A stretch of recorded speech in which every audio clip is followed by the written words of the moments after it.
Derek, are we ready? All right. Well, if we are live, we'll just say good morning again then to everyone. I appreciate the full council again taking the time today, as well as our stakeholders and the folks watching online.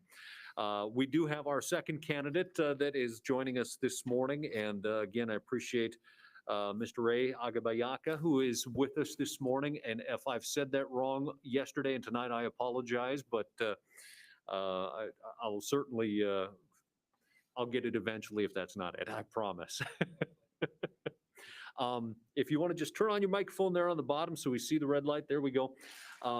Mr. Agbabiaka has, of course, gave us a great introduction last night through our candidate forum. And if you just have any opening remarks, you can certainly proceed.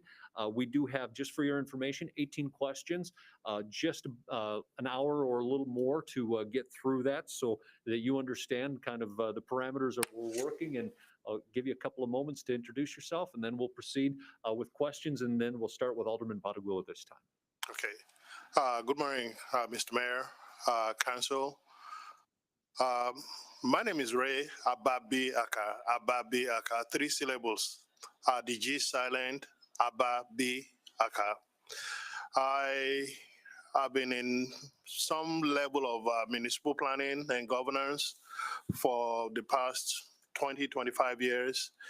I come with a lot of experience from contracting at the municipal level, small scale, large scale contracting, negotiating police contract, dealing with firefighters, unions, to economic development. In my most recent position, I was able to bring in under 5 years, over $1 billion worth of investment opportunities to the village of Madison, the largest of that being the largest facility ever built in the United States by Amazon. I am still in contact with everybody there. I have a wonderful relationship. I think looking at the southeast corridor of town, there are diverse opportunities that I think we can take advantage of here in Minot. I have economic development experience, community development experience as well, including having started off as a building inspector. And I'm ready to go. My learning curve, should I get this opportunity, will be very short, given my experience and my education. I do have a master's in urban planning and policy from the University of Illinois at Chicago. I also have an MBA and an MPA from Keller Graduate School of Management. And I look forward to your questions, sirs and ladies. Appreciate it. Alderman Badagula, we'll start over with you now. Thank you. Good morning and welcome to Minot. The first question I have is, wanted to welcome and thank you for being interested in becoming our next city manager. We have your background materials in front of us, but would you begin by telling us why this position fits with your career plans? I'm nearing the end of my professional career, and I need somewhere where I can go and contribute to the development of that city or that town. I visited Minot over 10 years ago with my wife and kids. And at the time, there was something intriguing about it. And since then and now, I've kind of sort of followed up on what has been going on. So I'm a lot more aware of the developments that have taken place and the needs and the growth of the city. Given the opportunities that I've observed since my arrival and from my research, I think I can contribute to what the village has to offer. Reading from the plans on the website, it says the goal is to get to 60,000 population. We're too small to be called big, and we're too big to be called small. So somewhere in that range, we can find a middle ground, and that middle ground will be to develop soundly, be fiscally responsible, and at the same time leave enough room for growth for our children and those that will come after us. Thank you. Welcome to Minot, Ray. I'm Thank you, ma'am. and I'm the current council president. You had the opportunity now to learn a little bit about our community and study the materials that were given to you. What are some of your candid impressions of Minot? Based on my observation as an outsider, I do not know the intricacies and the politics of what's going on. All I see from the past couple of days and from my research, there seem to be three different sections to the town. Number one, there's the central business district or the downtown corridor where you have all the businesses. And then there are the surrounding neighborhoods. And then there's the southeast side where opportunity abounds for the city to develop and to bring in businesses that will employ they will bring in high employment as well as developing the city. So we don't have a tale of two cities within a city. We have the developed section and then we have the undeveloped section. My job will be to bring the two sides together, at least as close to being together and equal as possible, increasing the tax base, making sure that the youth are employed and we have activities for them. The summers, I think we can bring in several activities that will bring our community together where everybody feel invested in the community so that you don't stay on your end of the town and I stay on my end of the town. There should be central activities that can bring everybody together without necessarily spending a lot of money to facilitate those activities. Driving around, I saw the old FEMA Park. And that should never be. Even if the house is small, let's keep it neat, let's keep it tidy.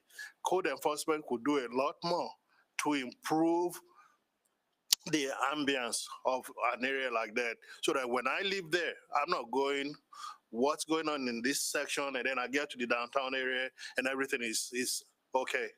We can bring up the low sections of town to an acceptable standard.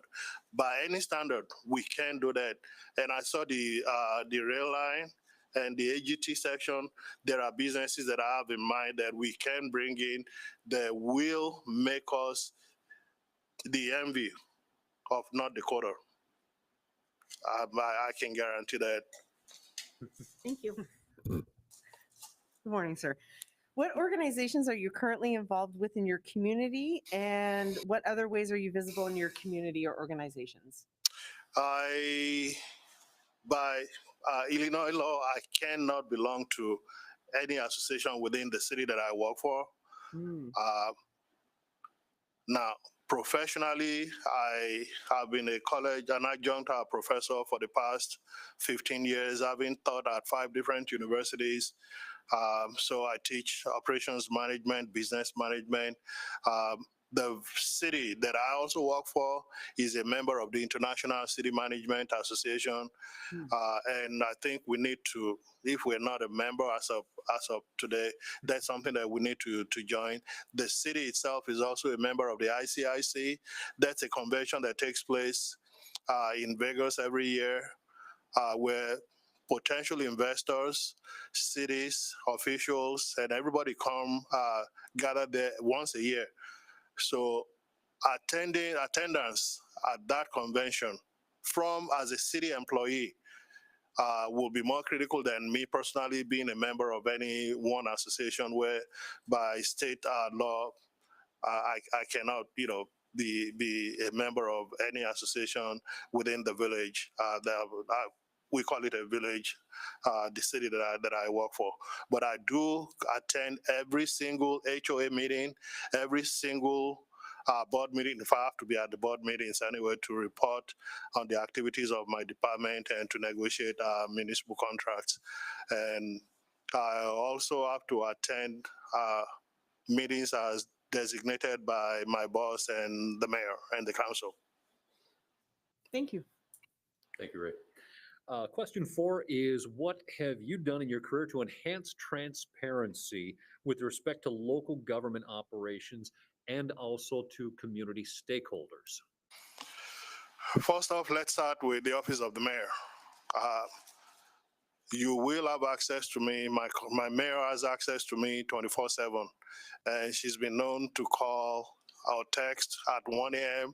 Hey, I'm thinking of this. What do you think? So that access will always be there. And that goes for my staff as well as the council members. Every Friday, you will receive a communique from my office should I get the opportunity, basically informing you of all the activities that took place in the city for the week, what our successes are, what our failures are, and you can correspond back to me by phone call, by text, or by email, what your needs are. If you have any questions, you can call me. I go around my city at least once a week where I drive every single street, length of north, south, east, west, just to make sure that I'm seeing what people are saying. If the residents or my staff have to call me to tell me about something, then I feel that there's something wrong. I should see it before they say it. I know what the rules are. I know what the regulations are. I know what the expectations are.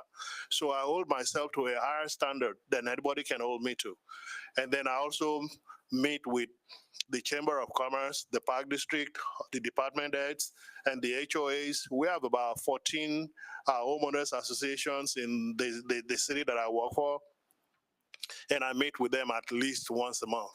So between you having access to me by phone, by email, or by text, attending regularly scheduled meetings, and having aldermen stop at my desk to ask any questions that you want, or on any issues, I will be available, and everything that we do will basically be put on the internet as long as it meets the municipal regulations.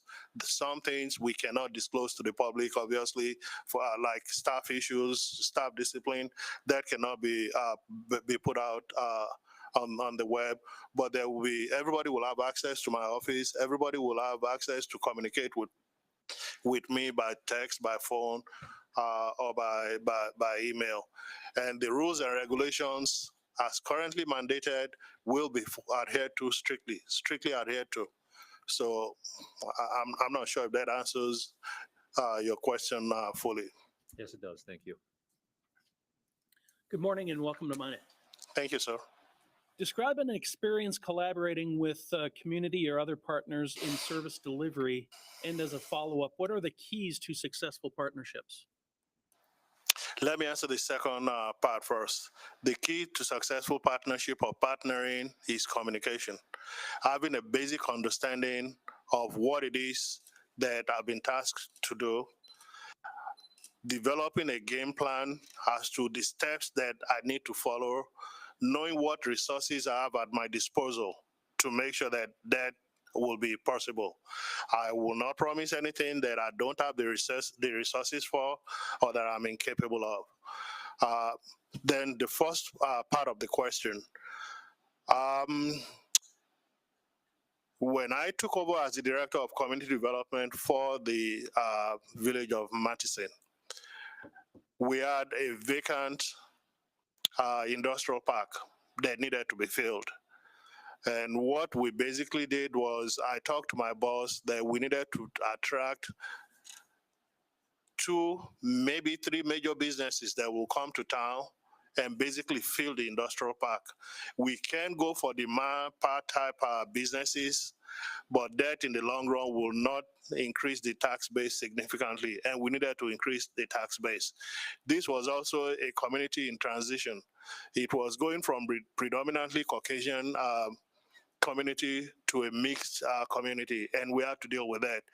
And the first thing is to recognize the fact that this change was taking place, is taking place, and will take place.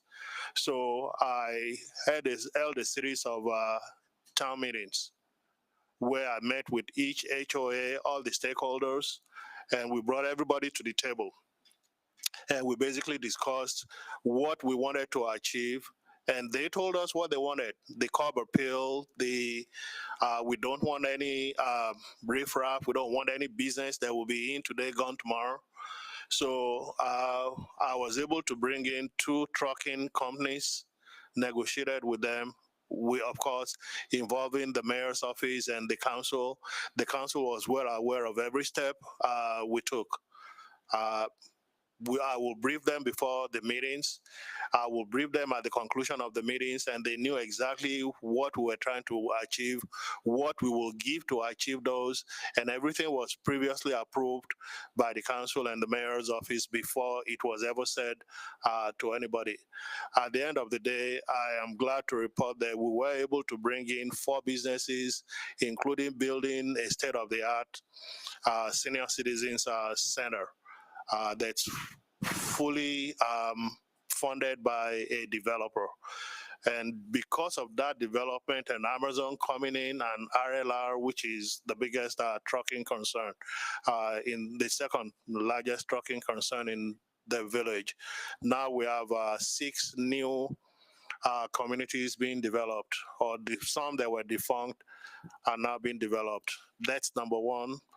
There was another, if you know Chicago, there's a section of the city on State Street, State and Washington, State and Randolph, right across from City Hall and the Cook County building. It's called Block 37, or it was called Block 37. This was a vacant land that had been abandoned for 40, 50 years in the center of downtown Chicago, basically.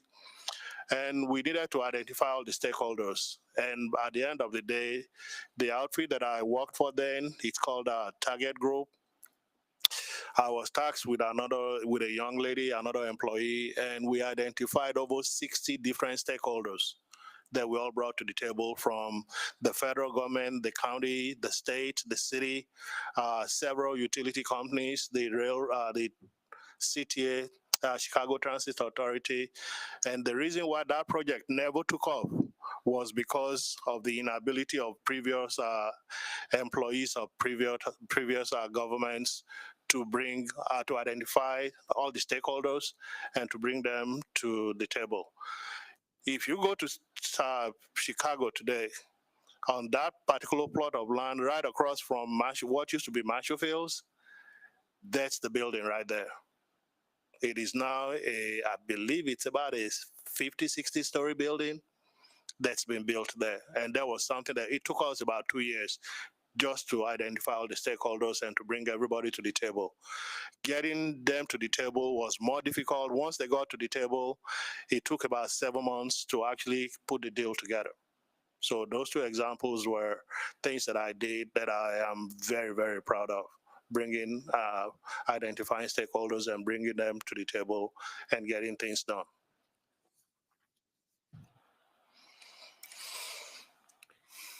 Thank you and good morning. Good morning, sir. Kind of shifting to the area of management style and employee relations. The next question is, can you describe your overall leadership style and approach to management? First off, if I do say so myself, I'm a very good listener. I listen more than I talk. And being able to communicate to everybody, not at my level, but at the level that those folks are, I think has worked well for me personally and professionally. The key to my management style is basically acknowledging the fact that we're different. Our needs, our sensibilities, our socioeconomic and cultural backgrounds are diverse. My job and my personality is not to impose myself on others, but rather to listen to them, meet them at the level that they are. Brutally honest, if you don't want to know the answer that I have, then don't ask me. Because if you ask, you will get the truth. It may not be what you look for. And I do teach management at the graduate level, at MBA and MPA levels. So I understand the nuances of what it means, what the law says. I'm not a lawyer, my wife is, and she'll tell me to stay out of our profession, every day. But I read and I use what is in the books to guide me. Everybody will be treated fairly, everybody will be treated equally, and we will apply the same principles regardless of who you are and what you are. You will have a hearing and a seat at the table.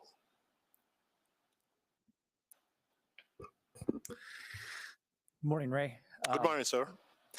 How would you go about building a cohesive management team and ensure that you are collaborating with department directors and getting the best from them? Having been a department director for many, many years, different organizations, different levels, I understand that I am not an expert in everything. Those department heads, those directors, those managers, those are the experts in the field. My job is to coordinate their activities, not to tell them what to do, not to tell them how to do it. I can make suggestions and I will make suggestions. There's a reason why they rose through the ranks to become the director. I'm not a police chief. I can't tell the police chief how to do his or her job.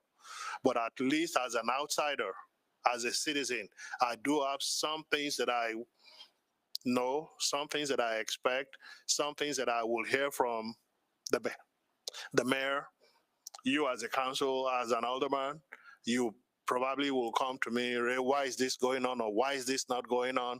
It is my job to take that to that department director. I just heard this hasn't been done. Why hasn't it been done? And then I expect that director to then tell me this is why. If it's lack of resources, then let's look for a way to get those resources in place.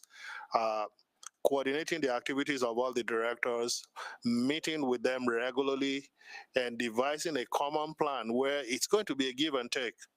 It doesn't have to necessarily be a zero-sum game where everybody gets everything and somebody doesn't get anything.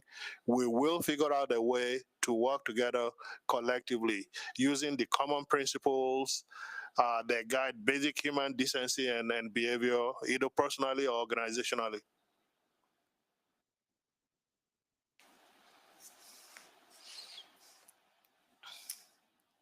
Thank you. And I think that takes us back to Alderman Padugula.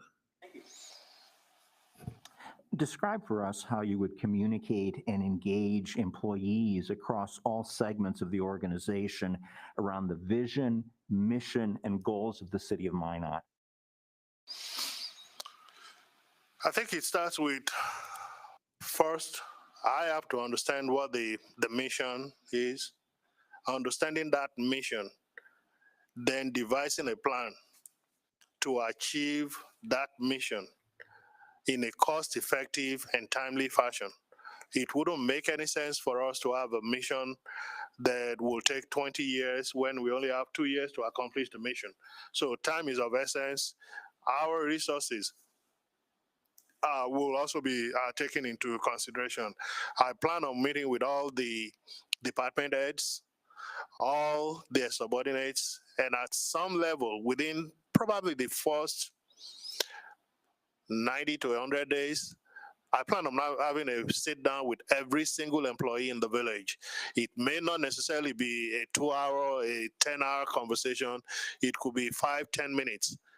I also will periodically send out emails soliciting ideas. I will meet with every department. Actually, the meeting with all the departments will take place within the first 2 weeks, just to find out what their needs are, what their goals are, what frustration level or levels they are. Some employees are more amenable to talking than others. And it's basically just meeting with folks at their level and understanding what it is that they want, and then incorporating each departmental need into the overall municipal goals and the municipal plans. So me understanding what it is that the city as a whole, the mission of the city is, and then in developing or devising a plan to achieve those, given our limited resources. If we had all the money and all the employees in the world, it will be easy. We can just do whatever we want. Please understand that mistakes will be made. There may be, or there will be miscommunication on some level, at some level, but we will work internally to resolve all the issues. My philosophy is let's get the job done first. We will argue about who dropped the ball, what, and when. The public will not need to know that. We will deal with that as an internal matter. We will get the job done. We'll keep the city clean. We'll keep the city moving. And we will argue about the nuances of who didn't do what or who was supposed to do what internally.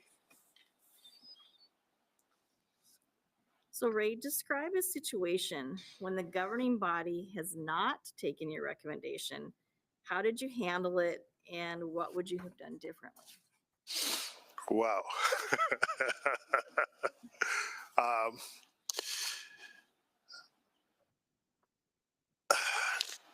I guess that's a loaded question. This dates back to a few years. There was a city that I worked for in Illinois. It's called Harvey. At the time, we had basically a dead city. And my forte coming out of planning school was revitalization of dead or dying cities. And at the time, I told the mayor we needed to take inventory of all abandoned, dilapidated, or buildings that needed a lot of work. And it was going to cost us, I recall as if it was yesterday, it probably was going to cost us about $15,000. We didn't have the money, and I advised that we applied for CDBG funds. And we take all those properties, we put them on a list and identify developers or even residents from within the village or outside of the village who might be interested in coming in and basically buying those properties if we have to give it to them or sell it to them at $1. The Cook County does have such a program where those houses could be sold for $1. And then they'll have 6 months or a year to rehab the building, and those properties will then have to be residentially owned and lived in by the applicant for 5 years. At the time, he didn't think the $15,000, that was money that we were wasting. And I told him this will get worse. I tried to convince the city council, brought it up at the city council meeting, and decided with the mayor that they didn't want to spend the money. I then told them about a facade program that all businesses in the downtown area that were dying or about to die, let's beautify them. Let's put signs there, to identify who they are, what they do. Again, they rejected it. Let's fast track. 6 years after I left that position, that city is a ghost town now. The building, the abandoned building, literally quadrupled. I regret to say it, but it's a fact. And what would I have done differently? I guess I could have been more persistent, but then I've grown older, I've grown wiser, and as you can tell, I'm also bald now. Back then I used to have a full head of hair. So, I mean, all jokes aside, with time and the hindsight, I probably could have been a little bit more persistent in telling the mayor. I could have presented additional facts or extra facts as they become available.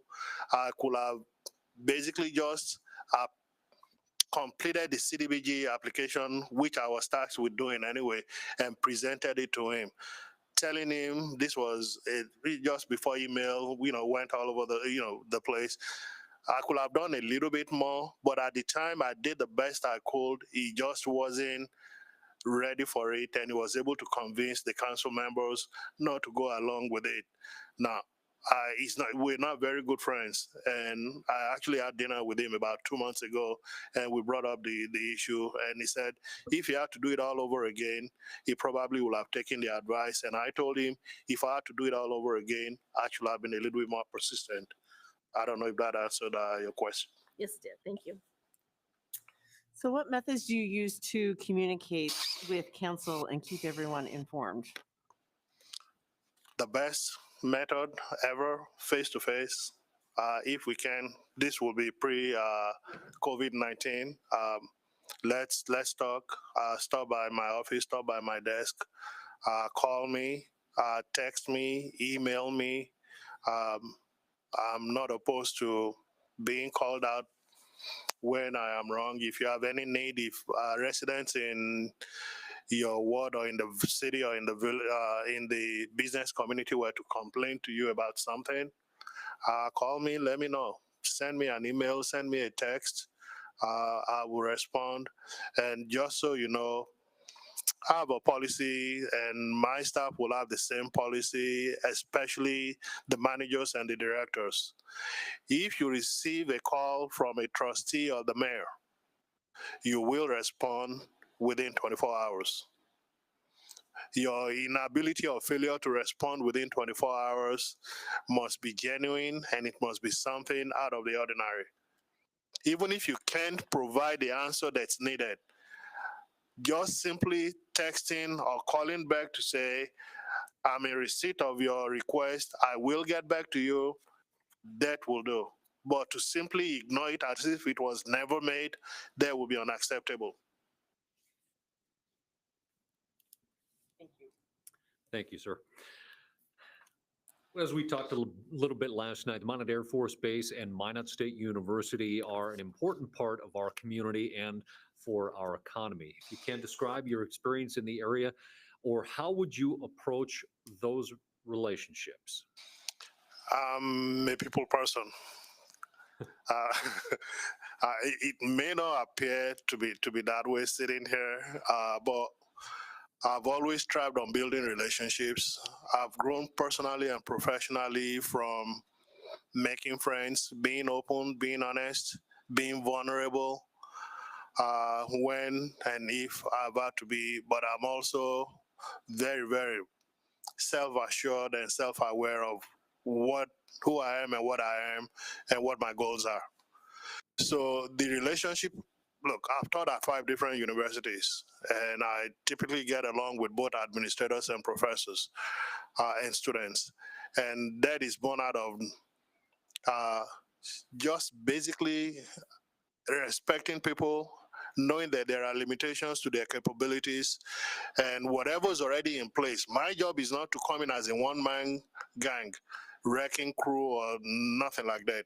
My job is to come in, take on what already exists, see if we can make it better, see if we can accomplish it, the goals where it has not been achieved, or look for alternate solutions and alternate funding sources.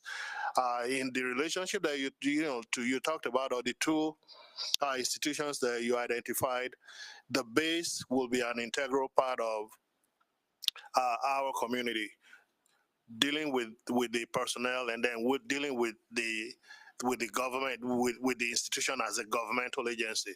So we have to recognize the difference between the two. It's one thing to deal with the base on the ground, and then dealing with the policies that are passed on through to them from Washington.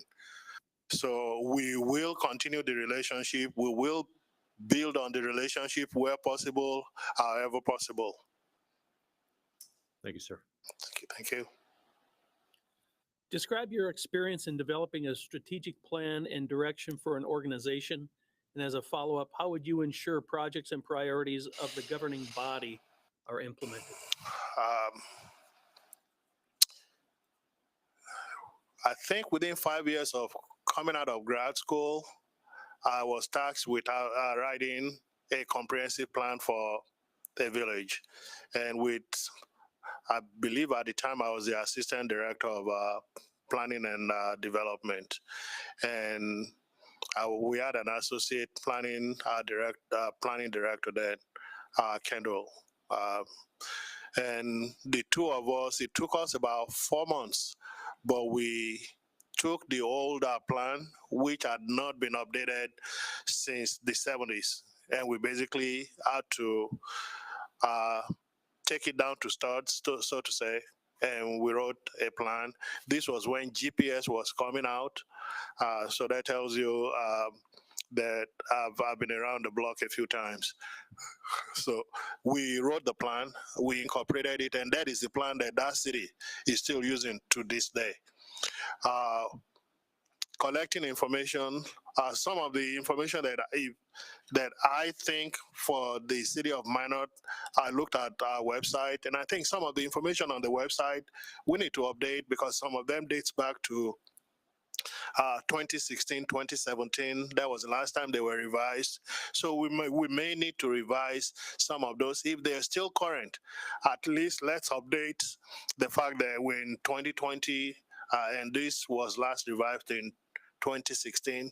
Some of our commissions, um, their term expired in 2018. This is 2020, so that's something that I just basically keeping up with the times, providing the necessary and required information. How will I see that comprehensive plans are achieved or the goals of the comprehensive plan? I think the first thing is to put a time to everything. If I'm not mistaken, your terms are in 4-year cyclical terms. So you want things to report back to the community. This is what I did. You don't want things that what did you do? Oh, I didn't do anything for the 4 years. All we did was plan. So there will be a time frame attached to everything. We will know what our resources are, and we'll simply tell people the truth. If different communities have different needs, different desires, different goals, different aspirations, it is my job, should I get the position as the city manager, to basically coordinate everything and let people know we will do A, B, C, D within this time frame. If we cannot do it or if we cannot achieve it, let's get back to them. We can't do this. This is why we cannot do it. Planning is 75% of our city governance. If you plan, and revise and review your plan, the execution will be fairly simple because all you're doing is just putting flesh on the bone. We need to have the bone in place, make sure the bone is structurally sound, what it should be and how it should be, and then just putting in the flesh. As my wife would say, let's put a nice lipstick on the pig and it looks pretty damn good. Sorry about that.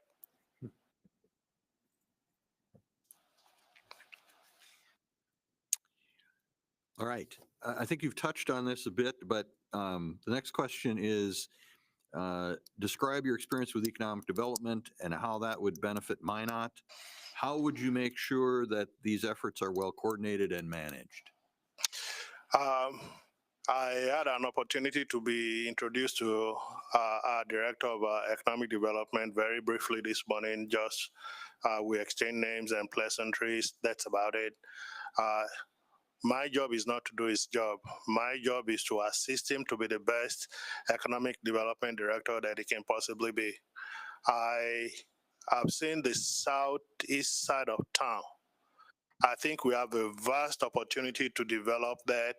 Let's imagine we have a logistics center there. Let's imagine we have 2 agricultural processing plants there.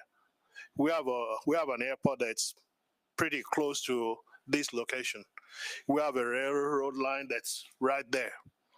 Why can't we process wheat? I think AGT is also there. We can assist them to expand. We can bring in new businesses that will take advantage of the agricultural opportunities in the Dakotas. We can look to expand what we have now. And as I said, in my tenure with the village of Matteson, I'm extremely proud to say bringing in the number of businesses that we brought in, getting Amazon to come in and build a 4.5 million square feet of logistics facility and sorting center. That's huge. We also had Mannheim Auto. I don't know if you know what Mannheim is. Mannheim, they sell about 16,000 cars every week out of this location. I talked to the manager there, I won't mention his name, and he talked to corporate, and we both talked to their corporate office. and they're currently undergoing their third expansion phase in 3 years.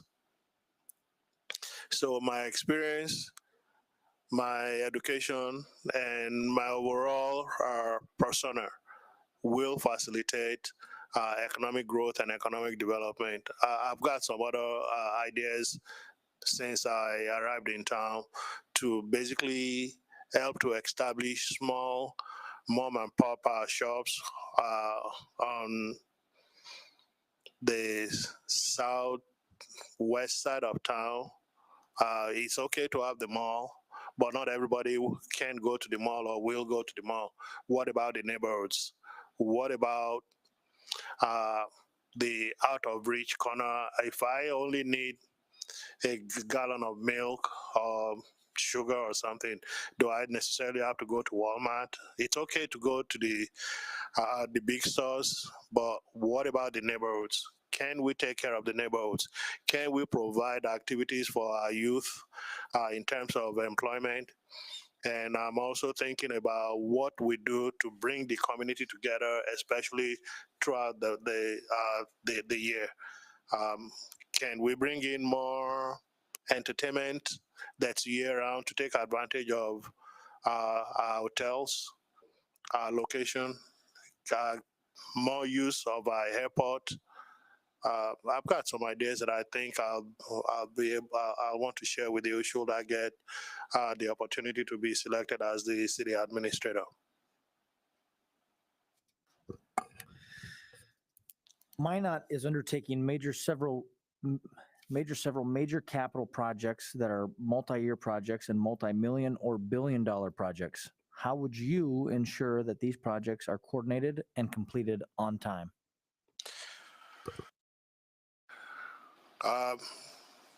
As complicated as that may sound, it's actually fairly easy. Stay on top of things, keep in constant touch with all the stakeholders, make sure that everybody adheres to the terms and conditions of the contract, keep everybody informed, especially, and I say this without any apology to anybody, especially to the city administration, which will be you, the elected officials, because ultimately everything goes back to you in consultation and in agreement with the mayor. So if you, as long as you are in line with what it is that the goals that we're trying to achieve or what it is that we need to achieve, you'll be kept abreast of every single step that we take. So knowing what the goals are, what the objectives are, knowing that we have a plan and we have a budget in place, we will continue to keep everybody apprised of any and all developments. And there will be a constant update as they become available. We'll have milestones. So every time we reach a milestone, you will communicate that to the elected officials and to the community. Anytime there is anything to celebrate, we'll celebrate it together. So nobody will feel left out. Now, if you don't agree with what it is, that is not my job as the city manager or as the administrator. There are other avenues to deal with people who may not necessarily agree with whatever the goals are. But we will be in touch. We will communicate. There are vast ways to communicate, and we will keep track of any and all developments and achievements, and that will be communicated to everybody, all the stakeholders. And we will, of course, we'll hold meetings regularly. And all the department heads and contractors and will be held accountable, including me.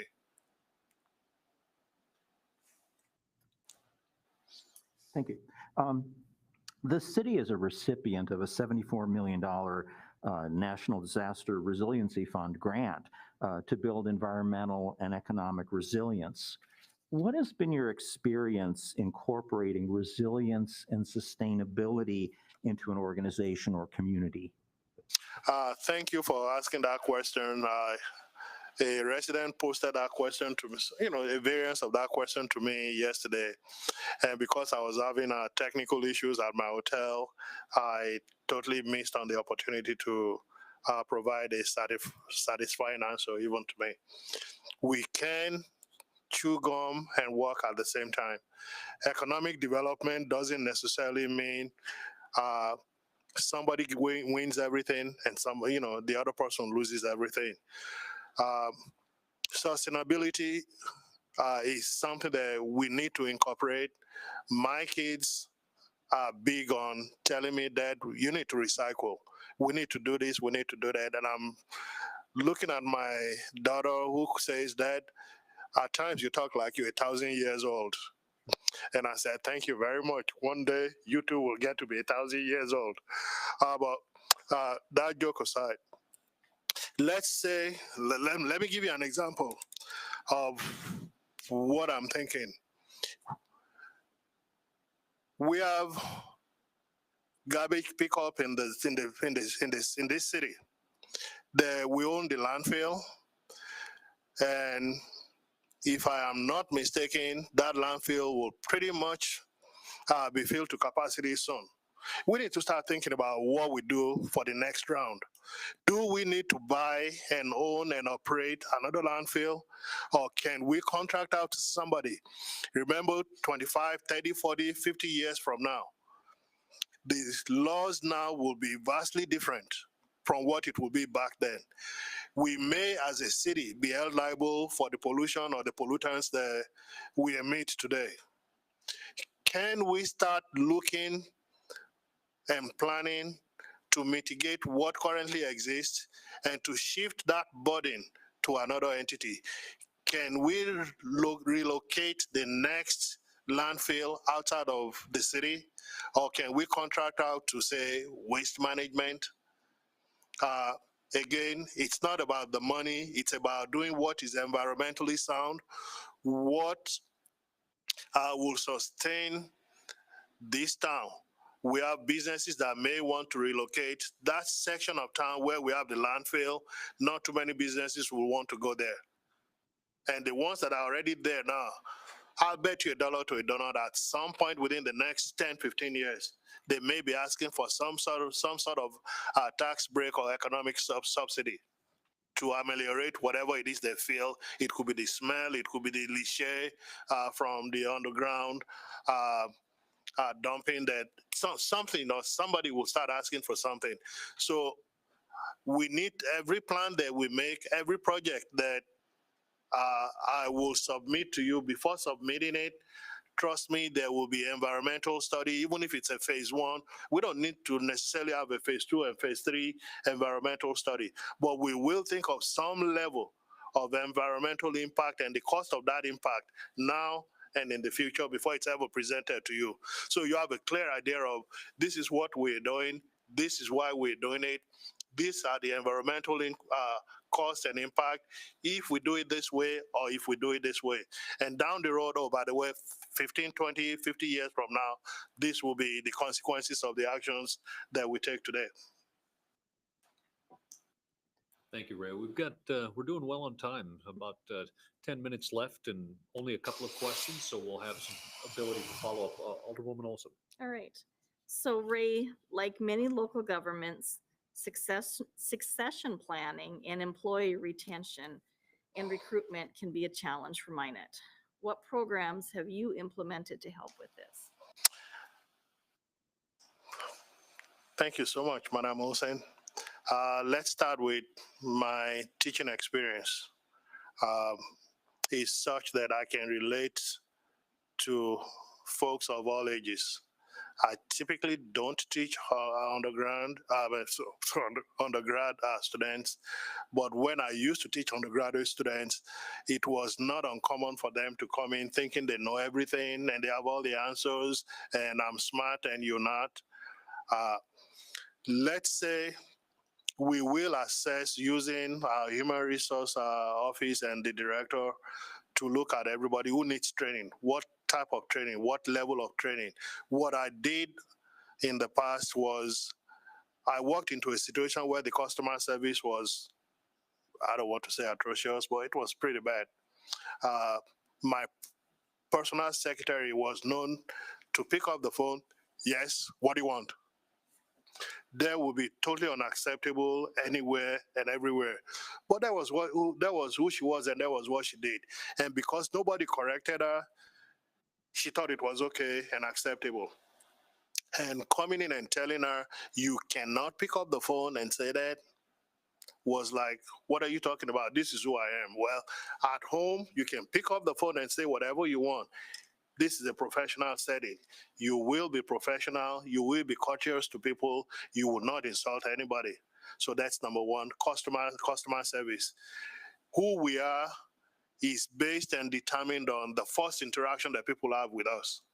The minute they see us, the minute we open our mouth, takes about what? 20, 30 seconds to form an opinion of you one way or the other. So that will be number one. And then we will afford every staff member who wants to or who needs to the opportunity for advancement based on the experience and the education and where such opportunity exists. I believe in promoting people internally before going to look elsewhere. If job opportunities are available here in the city, let's look for people that we already have. Are they at the level where we can move them to that higher level? Or what can we do to help them to get to that next level? Not everything costs money. We have a university here that I believe is a land grant university, or if they're not, their fees will be considerably smaller than if they were the employees were to go elsewhere. And then by belonging to professional organizations, they provide classes that are free or at a very, very subsidized rate. Let's say building officials, they can, and code enforcement officials, they pay a fraction of the cost for continuing education than if they do not work for the city of the city, was not a member of such professional organizations. So using the office of the HR, and then police officers and firefighters, I'm pretty sure they will be members of the state associations where their training ongoing. And if we need to kick in a few bucks here and there, that investment will be well worth it in the long run. Thank you. All right, last question. It's a big one. Are you ready? Woohoo! So let's say you are hired as a city manager. What will be your steepest learning curve, and what are you going to hit the ground, running with? Again, based on my education and experience and my background, I've worked for a very large city. I've also worked for a city that's smaller and comparable size. My learning curve will be minimal. I guess the greatest challenge for me, honestly, will be dealing with the weather. I come from Chicago, windy city. We get snow, but I'm told the snow here is a little bit more than that of Chicago. I don't know if it's true or not, but that's an experience and a challenge that I look forward to undertaking with you. The second part of that is, I think driving around and talking to folks probably will give me most of what I need. I've talked to some businesses. I've experienced a couple of things, and I plan on staying here all day today and tomorrow just to get a further feel and to come up with some form of a development plan, assuming, that's hoping and praying and assuming that I am offered the position. So when I come in the next 24 hours, not that I'll know everything, but trust me, based on what I have done, what I've been exposed to with the tour that I undertook this morning, and driving around again and talking to some other folks, I'll come up with a plan that will be extremely realistic. And again, once the position is offered, then I will sit down with the mayor. I'll sit down with all the department directors, the police chief, the fire chief, and of course, each individual alderman. I'll sit down with each and every one of you. Tell me what your goals are. Tell me what your concerns are. Tell me what your frustration level is and what are your priorities. You tell me your priorities, and then I'll figure out a way to take each person and each department's priority and turn it into a cohesive whole where everybody work holistically. Again, please, I need to stress this. My job is not to come in and revamp whatever is on the ground. You are the experts. You are my employer. You know what you want. The mayor definitely can call me anytime and say, "Ray, okay, you think we should do this? I don't want that." My job will be to always be open, honest, and fair with him in saying, "Sir, I think this is what is best for the city. These are my reasons for doing this." And if he says no, okay, so can we look for an alternative? And if he says just drop the idea, then we consider the idea dropped. But again, I come in to serve you. I come in to take your lead and help to implement whatever the goals and the plans are for the city of Minot. Thank you so much, Ray. Thank you, sir. There is actually only one last question, and that is, do you have any questions of us or for us? There was something that was brought up yesterday that I would like to formally address today, and that was a question about the LGBTQ. I think I'm getting it right. That I didn't provide all the detail that I needed to provide. Again, I don't want to use my technological mishap from at the hotel as an excuse, but it's something that I think need to be addressed. We have rules and we have regulations in the city that's been passed by ordinance. Whatever those are, we will implement, because from the way you read the question yesterday, Mr. Mayor, it seemed like this is a concerned resident who wanted to be treated fairly, just like any other person. Everybody will be treated equally. There will be no discrimination in any way, shape, or form. Regardless of what my religion is, my religion can act as a guide to my moral fortitude, not my professional attitude or aptitude.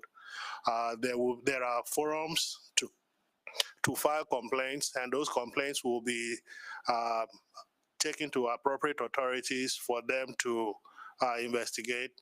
We will also look into including every segment of our community into all our plans.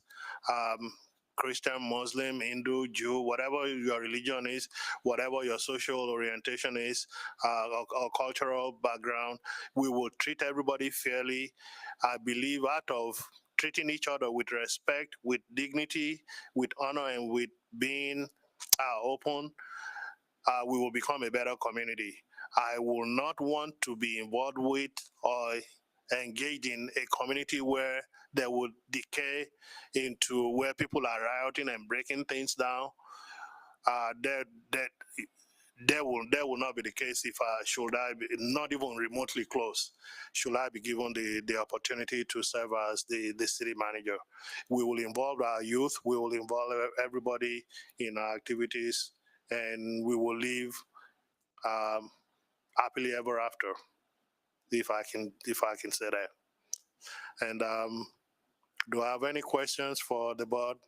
I've got a couple of questions, if you don't mind, sir. Please. What is the next step, and when do you plan on making a decision? That is a great question, and I might look to our consultant here to come up to the podium and kind of give the outline as well for the council. If you would just hit the little gray button so that we're tap the microphone to see if it's on. There's a gray button right at the base. There we go. All right. Yes. Mayor and Council, again, Charlene Stevens, Senior Vice President with Agbabiaka. The process today is, of course, the candidates are going through 3 different kind of processes around robin interviews with yourself, with the community stakeholders and department directors, as well as a tour of the city. And then there'll be some further discussion. And of course, you as the council want to have some opportunity to kind of review all the feedback that you've received. You've got some community stakeholders in this group, as well as in your other with department directors, and we'll take an opportunity to get that feedback to you, and then have some future discussion with you probably next week, I think, is the council. So it's unlikely probably that you'll make your decision today, but we'll be making it in the coming week or so. And of course, as a council, you may decide to extend the process. That's always in your prerogative to do as well. Thank you. Ray, does that answer your question? Yes, sir. Do you have any further questions? You said you had a couple. Actually, that was a two-parter, right? She answered both. when, and she answered my questions. All right, sounds good. We started just a couple of moments late, and I would look to see if there is any last follow-up question from the council. If not, Ray, thank you so much for your time. I appreciate all of your answers and the time you're spending here in the Magic City. Thank you, Mrs. Appreciate it. For everyone that is watching at home, that is candidate number 2, and we will take a short break and be back in 15 minutes with our third and final candidate, and look forward to seeing everybody tuning back in.